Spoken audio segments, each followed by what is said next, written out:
نكتكتاتلنا نعدم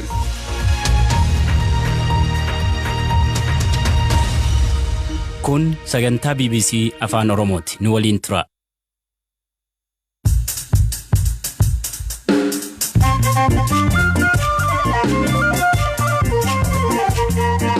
يويا مالي يويا dhaggeeffattoota raadiyoo BBC Afaan Oromoo sagantaan keenya kan Nairobi keenya irra dhufu am jalqaba.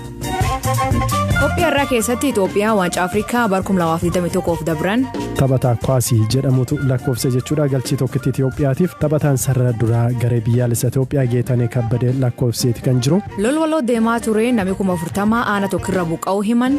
Nama dhibbaaf afurii madaa'ee jira inni madaa'ee kun bakka yaalaa argataan jiru hospitaalatti namni reebamee mormi irraa muramee kan namni dhume kanaafuu haalli fokkataadha waan addunyaa mursiisu. Lakkoofsi namoota covidiin qabamuu baay'achuun haalli Oromiyaa hammaata ta'uu ibsan. Namooti dhibeen walitti hammaatu qorrisiiver ta'an jechuudhaan haalaan beekamne haala kanaan dura baramerraa baay'ee garmalee dabalee jira. Namoota amma oksijiinii barbaadan garmalee dabalee jirani. Oduu biraalee qabadee dhiyaadhaa nuu dhiyaadhaa.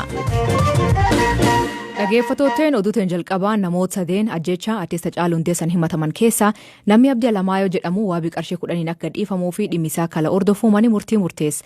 Shakkamtoota sadeen waliin shakkamtuu afuraffaa taatee dhiyaachaa akka turte Lamroot Kamaal dhaddacha Dabrirraatti bilis jedhamte gadhiifamuun isii yaadatama. Zalaalem Taadessa.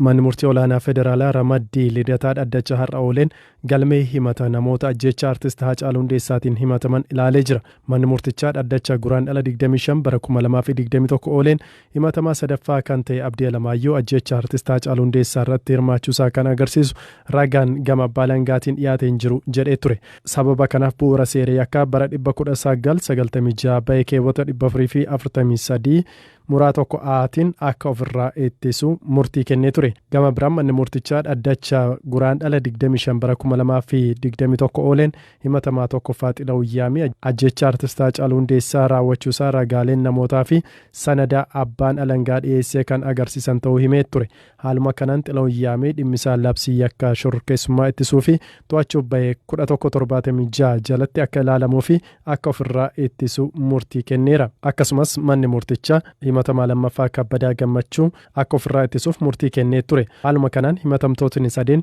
Xilawuyyaamii, Kabbadaa Gammachuu fi Abdii Alamaayyoo wixata bitootessa 29 bara 2021 ragaalee ittisaa isaanii akka dhiyeeffatan manni murtichaa ajajee turullee kaleessa ragaalee ittisaa isaanii dhiyeessine. Manni murtichaas dhaddacha kaleessa taa'een himatamtootni ragaalee ittisaa isaanii har'a kibxata akka dhiyeeffataniif beellama qabatee ture. Himatamtootni sadeen dhaddacha kibxataa irrattis ragaalee ittisaa isaanii kan hin dhiyeessine yommuu ta'u yeroon gabaabbachuurraa kan ka'e ragaalee isaanii waliin haalaan akka hin mari'annee fi kanaafis yeroon qophii akka kennamuuf gaafatan. Manni murtichaas himatamtootni sadeen akka lakkoofsa Itoophiyaatti eebila 6 bara 2013 ragaalee ittisaa isaanii akka dhiyeessan ajajeera.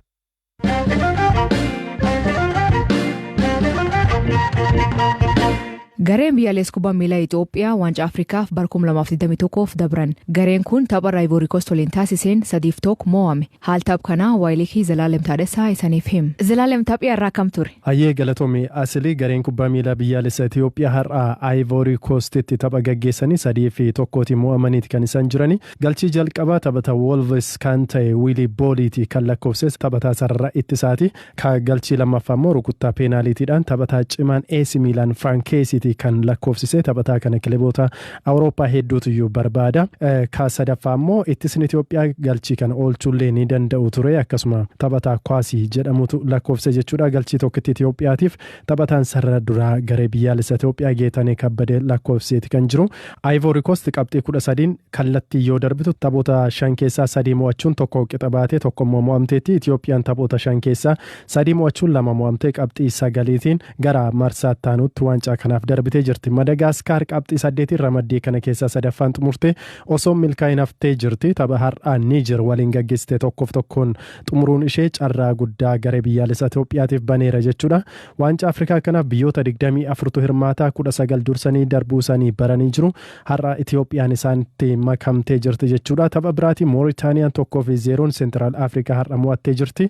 Gama biraatiin asilii odeeffannoo gaazexeessitoota Itoophiyaa achi deeman irraati arganneen murteessaan taphichaaf jalqaba ramadamee ture lammii Gaanaati. Taphichaaf sa'a 3 yoo hafu koronaan qabamuu waan bareef irraatii hafee jira. Murteessaan arfaffaan akka taphachiisu ta'e qilleensi naannichaa baay'ee ho'aa ta'us yeroon bishaan itti dhugan hin eeyyamamneef ture taphattootaafis ta'e murteessaa fi kanarraa kan ka'e murteessaan taphichaa daqiiqaa 81 irratti dadhabee kufuun baatamee hospitaala seenee jira.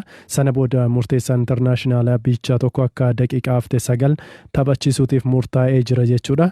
Yoo galchiin dabalataa lakkoofsamillee qabxii Itoophiyaan qabdu irratti dhiibbaa akka hin uumnedha jechuudha. Itoophiyaan sadarkaa sana duraan hin geenne jedhanii mee kanirraa nu beeksisi? Itoophiyaan waancaa Afrikaa kanaatiif waggoota 30 keessatti yeroo lammaffaaf darbuu isheeti. Ka jalqaba bara 2013 kan hirmaattee ture. Galatoom Zalaalem.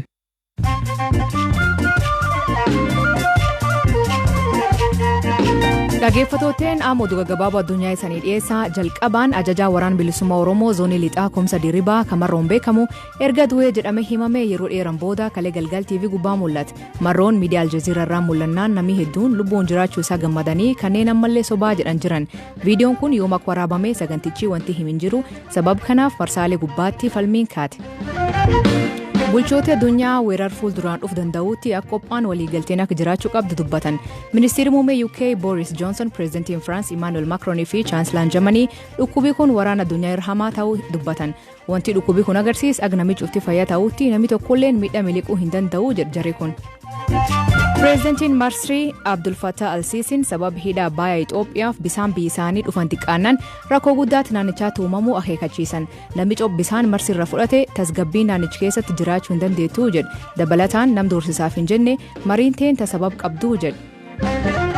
Saara Obaamaan akkoon pireezidantii duraanii Barack Obaamaa irraa lixa Keenyatti Akseer Islaana tawwaalamte. Akkoo Saaraan kalee hospitaal Kisumuutti lubbuu dhabde. Obaamaan kana majaa'iba jedhee akkoo isa faarsee waan hedduu irra baradhee jedhe.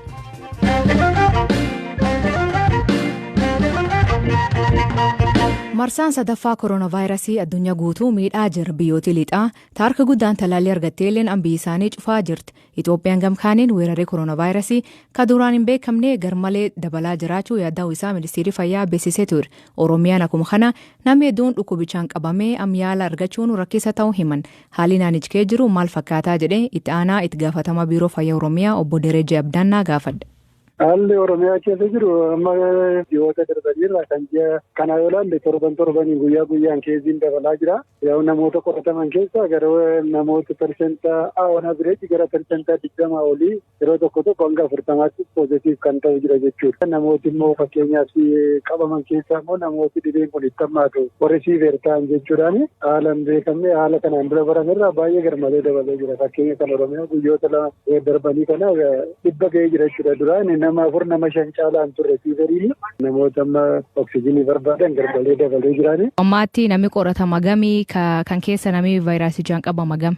Amma akka Oromiyaatti gara nama 289 kan ta'u qoratameerani. Kana keessa amma gara 20 ol kan ta'u poozitiif ta'ee jira jechuudha. Innaa kana keessa immoo kan du'e gara namoota gara 300tti deemeera jechuudha. Yaalii argachuun rakkisa ta'uu himanii kun maaliif ta'e? Yaalii argachuun egaa namoota koosiikaas kiriitikaal ta'an baay'ataa jiru jechuudha garmalee. Kana wajjin wal qabatee konsamshiniin oksijiinii garmalee baay'achuun maashinii namoota kiriitikaal ta'an baay'achuurraa kan ta'e xiqqoo akka duraaniitti intinaa ta'uu dadhabaa jira jechuudha. Ammaas gargite akka kan rakkoo ta'e intinaa ta'e hin jiru. Garuu amma haala matireelii amma jiru kanaan gara fuulduraatti rakkoo guddaa mudachuu danda'ameeti kan sodaatamu jechuudha. Isaan akka biiroo Oromiyaatti maal hojjechaa jirtu akka uummata waan kan irraa ittisitan? Akka Oromiyaatti barumsa kennuu miidiyaan hubannoo uumuun hin dhaabbanne itti fufnee jirra. Yeroo jalqaba dhibeen kun dhufu qoreewwan adda addaa sadarkaa hooggansaatti dhaabbatee taaksifoorsii adda addaa dhaabbatee hojjetamaa ture. Sun xiqqoo qabbanaa waan ta'eef irra deebi'ee akka hojiitti galuu fi fallee dammaqsuudhaan wanti jalqabame jira. Garbiraan immoo akkuma biyyaatti amma talaalliin jalqabaa jira. Talaalli keessumaa namoota saaxilamoo ta'an ogeeyyiidhaaf amma kennuun jalqabamee jira. Daaktaroota malee uummanni biraa ka talaallii argatu jira. hin jiru. Amma jalqaba ogeessaaf akka kennamudha. Ogeessaaf akka kennamuuf godinaaleerraa namoota hospitaalotarraa waamamee leenjiin kennamee jira. Isaan gara dhaabbataatti deemanii ogeessotaaf orienteeshinii kennamee har'aa kaasee kennamuu jalqabee jira jechuudha. Uummanni yoom argata? Uummati ganaadha. Egaa kan ogeessa fudhatee booddee namoota dhibeewwan miiltoo qabanii kan akka sukkaaraa, dhiibbaa, kan onnee, dhukkuba onnee, kan kalee namoota akkasii dhibee akkasii qabanii calalamanii isaan immoo ittaananii akka fudhatanii fi namooti waggaa 60 ol ta'an.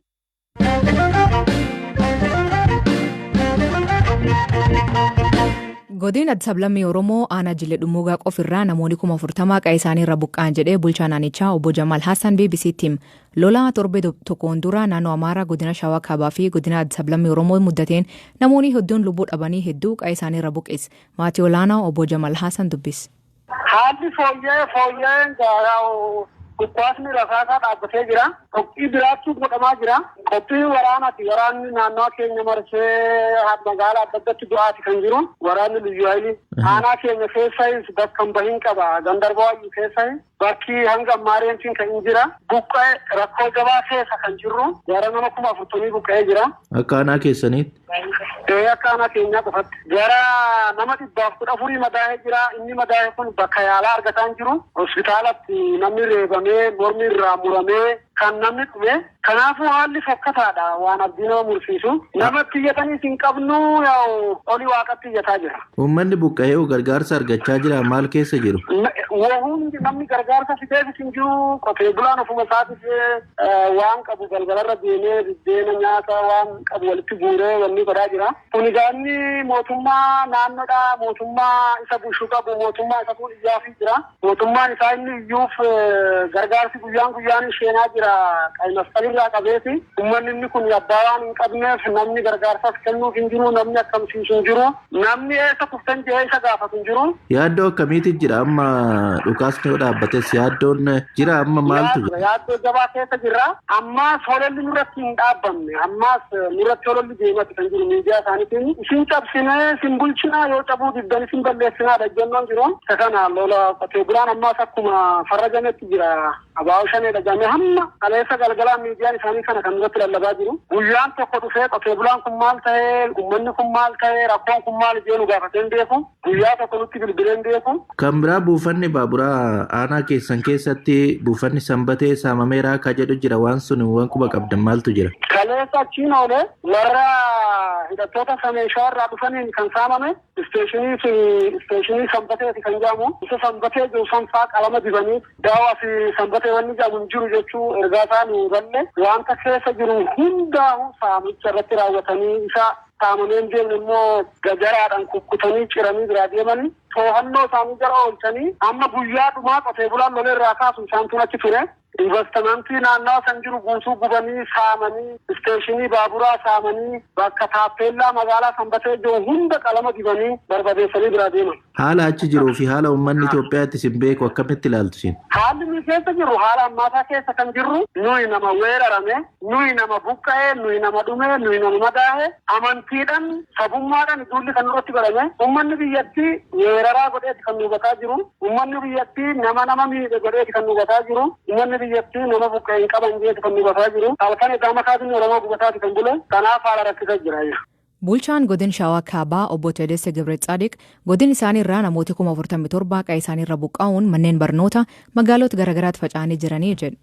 ያው እንግዲህ በችግሩ ምክንያት በርካታ ንጹሃን ዜጎች ህይወታቸው rakkoo uumameen namootni nagaa baay'een du'aniiru warri buqqa'an bakka nagaa qabutti walitti qabamaniiru isaaniif deeggarsa gochuuf yaalaa jirra amma haalichi tasgabbaa'aa jira darbee dhukaasni dhaga'ama naannicha immoo poolisiin federaalaa galee jira miidhaa dhaqqabe ilaalchisee qorachaa jirra hanga ammaatti godina keenya kan buqqa'an 41,600 ta'u lakkoofsi namoota du'anii ammoo qoratamaa jira qorannoon yeroo xumuramu sun kan ibsamu ta'a buqqaatotni baay'een Shawaa Roobiitii fi Axaayyee keessa jiru sababa ka'umsa dubbichaa ilaalchisee gareen qorannoo gaggeessaa jiru hojjechaa jira garuu qaamni hidhate akka haleellicha gaggeesse ragaa qabna gareen qorannoo irra jiru yoo xumuru odeeffannicha ni kenna jennee yaadna ያቀረብን ስለሆነ ይሄን ደግሞ የሚመለከተው የፌደራል አካል ቲሙን ወደ ቦታው ልኳል Oduu dabalataan poolisiin Tanzaaniyaa lakkoofsi namoota reef pireezidantii duraanii Joon Magufulii daawwatarraa du'e 45 ta'uu ibsa. Namooti daawwii reeffa dhufee baay'atee tasaan dirrisuun maatiin tokko nam jabak tokkotti dhabuu himti. Magufuliin bitootes 17 lubbuu dhabe. Dhageeffatooteen sagantaan keenkaarraa aganumaa nu eegatanii dhageeffachuu keessaniif ulfaadha isanii jedha. Mammaansi galgal kanaa haadha gabaabduu ijoolleen ariyya seeti. Hiikan isaa isan biraatti maanii kooment keessan nu beeksisa. Sagantaa kana qophees Jalaalem Taadassaa gam teknikaatiin Mubaarak Abdallah kan isaniif dhiyeessan asli galgalooti agborii isaatti akkana nagaa waaqa kee bulaa oraa bulaa deebana hangafamaan dhan bulaa.